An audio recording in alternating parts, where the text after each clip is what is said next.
SIT ಅಧಿಕಾರಿಗಳಿಗೆ ತಲೆನೋವಾದ ಪ್ರಜ್ವಲ್ ರೇವಣ್ಣ. ಹಳೆ phone ಬಗ್ಗೆ ಕೇಳಿದ್ರೆ ಪ್ರಜ್ವಲ್ ನೋ ರೆಸ್ಪಾನ್ಸ್. ಇಲ್ಲ ಸರ್, ನನ್ನ ಹಳೆ ಫೋನ್ ಕಳೆದು ಹೋಗಿದೆ ಎಂದ ಪ್ರಜ್ವಲ್. ಕಳೆದು ಹೋಗಿರೋ ಬಗ್ಗೆ ಕಂಪ್ಲೇಂಟ್ ಕೊಟ್ಟಿದ್ದೀನಿ ಎಂದ ಪ್ರಜ್ವಲ್. ಎಲ್ಲಿ ಕಂಪ್ಲೇಂಟ್ ಕೊಟ್ಟಿದ್ದೀರಾ ಅಂತ ಕೇಳಿದ್ರೆ ನೋ ಆನ್ಸರ್. SIT ಮರು ಪ್ರಶ್ನೆಗೆ ಉತ್ತರ ಕೊಡದ ಪ್ರಜ್ವಲ್ ರೇವಣ್ಣ.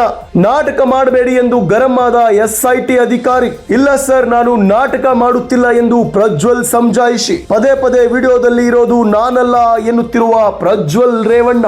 ವಿಚಾರಣೆ ವೇಳೆ ಅಧಿಕಾರಿಗಳ ಮುಖವನ್ನು ನೋಡದ ಪ್ರಜ್ವಲ್. ಮುಖ ನೋಡಿ ಉತ್ತರ ಕೊಡಿ ಎಂದ್ರು ತಲೆ ಎತ್ತಿ ಮಾತನಾಡದ ಪ್ರಜ್ವಲ್ ರೇವಣ್ಣ.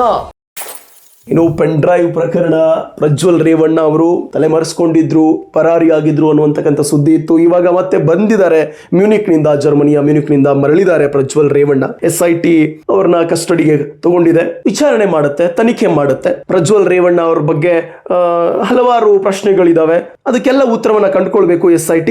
ಹಳೆ ಫೋನ್ ಬಗ್ಗೆ ಕೇಳಿದ್ದಾರೆ ಪ್ರಜ್ವಲ್ ರೇವಣ್ಣ ಅವ್ರಿಗೆ. ಅದಕ್ಕೆ ಸಂಬಂಧಪಟ್ಟ ಹಾಗೆ ಪ್ರಜ್ವಲ್ ರೇವಣ್ಣ ಇಲ್ಲ ಸರ್, ನನ್ನ ಹಳೆ ಫೋನ್ ಕಳೆದು ಹೋಗಿದೆ ಅನ್ನುವಂತ ಮಾತ್ರ ಹೇಳಿದ್ದಾರೆ. ಇನ್ನು ಕಂಪ್ಲೇಂಟ್ ಕೂಡ ಕೊಟ್ಟಿದ್ದೀನಿ ನಾನು ಅಂತ ಹೇಳಿದ್ದಾರೆ. ಆದ್ರೆ ಕಂಪ್ಲೇಂಟ್ ಎಲ್ಲಿ ಕೊಟ್ಟಿದ್ದೀರಾ ಅನ್ನುವಂತ ಪ್ರಶ್ನೆಗೆ ಅದಕ್ಕೆ ನೋ ರೆಸ್ಪಾನ್ಸ್. ಪ್ರಜ್ವಲ್ ರೇವಣ್ಣ ಅವ್ರ ಕಡೆಯಿಂದ ನೋ ರೆಸ್ಪಾನ್ಸ್.